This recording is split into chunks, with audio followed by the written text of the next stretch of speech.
As well as that, there's some different meters. We have this particular kind of meter, okay, which a lot of people use in the electrical trade, because this is a non-contact ammeter. This will read, you see how it's got a sine wave over the amps? It's only going to read AC current. What it's going to do is, if you have a wire,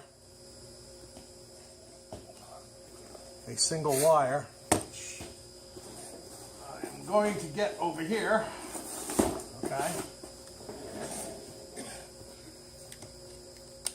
All I have to do is put that in there. If it's AC current, the magnetic field around that wire is expanding and contracting 60 times a second, okay?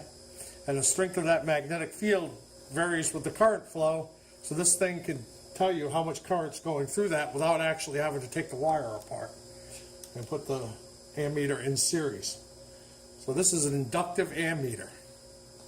Okay, if you're reading too low a number, in other words, there's too little current in the wire to get an accurate reading, you can always coil it. So that would be twice, 3 times. So if I did that, I'd be reading 3 times the current flow, and I'd have to divide by 3 to get my real current flow. Okay? Yeah. So that's kind of important to know. As well as that, this has some of the functions that the other ammeter has. I mean, the other multimeter has. So it is a multimeter, even though it has an inductive clamp ammeter on it.